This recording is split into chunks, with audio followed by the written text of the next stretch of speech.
มีแฟนแล้วบ่น้ออ้ายขอถามแน่บ่อยากมีคนดูแลจากคนแน่บ่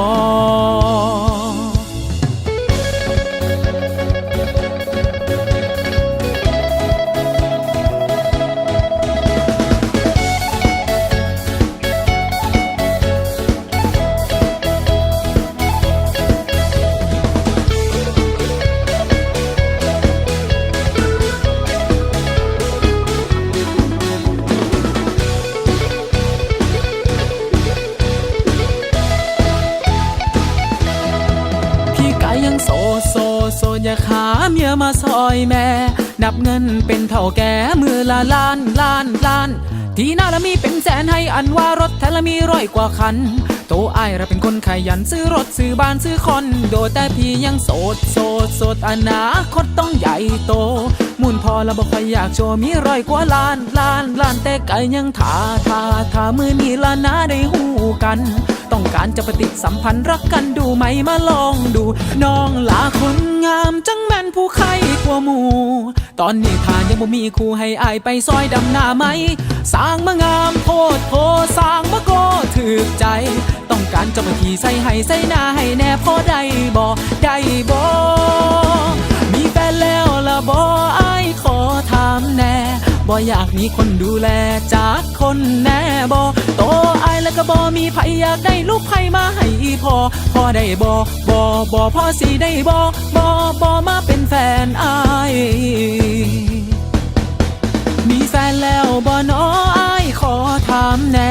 บ่อยากมีคนดูแลจากคนแน่บ่โตอายแล้วก็บ่มีไผอยากได้ลูกไผมาให้พอได้บ่พอสิได้บ่มาเป็นแฟนอายอยากมีคนมานอนสบตาอยากให้เธอมาร่วมทางฝันสัญญาจะมีเธอกับฉันถ้าเป็นอย่างนั้นก็คงจะดี4 ห้องในหัวใจอ้ายนี่อยากให้คนดีมาจับจองฝากทำละฮอดพ่อแม่น้องข้าน้องของเจ้าสิเอาเท่าใด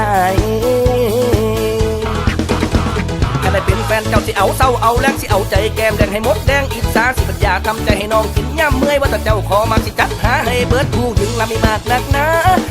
ละไม่มากนักนะไอ้บ่หัวซาสิหักเจ้าผู้เดียวไอ้บ่หัวซาสิหักเจ้าผู้เดียว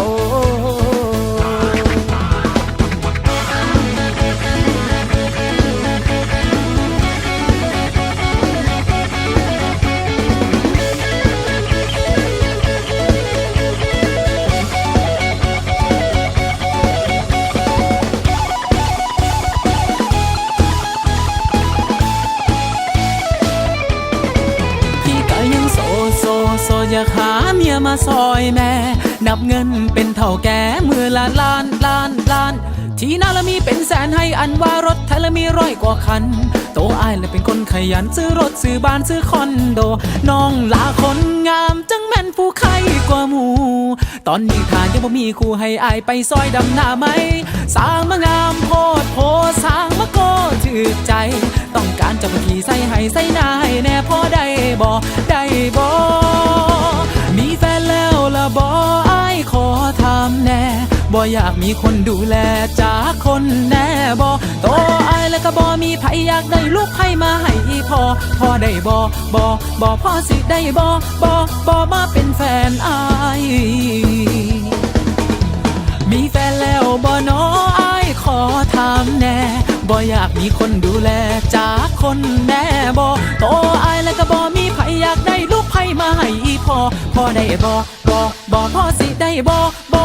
มาเป็นแฟนอายถ้าได้เป็นแฟนเจ้าสิเอาเศร้าเอาแรงสิเอาใจแก้มเป็นให้มดแดงอิจฉาสิปัญญาทำใจให้น้อยกินย่ำเมื่อยว่าแต่เจ้าขอมาจัดหาให้เบิดผู้หญิงละไม่มากนักนะผู้หญิงละไม่มากนักนะไอ้บ่หัวซาสิหักเจ้าผู้เดียวไอ้บ่หัวซาสิหักเจ้าผู้เดียว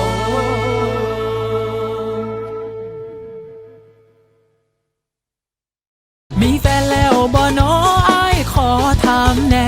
บ่อยากมีคนดูแลจากคนแน่บ่โตอายแล้วก็บ่มี มาให้อีพอได้บ่พ่อสิได้บ่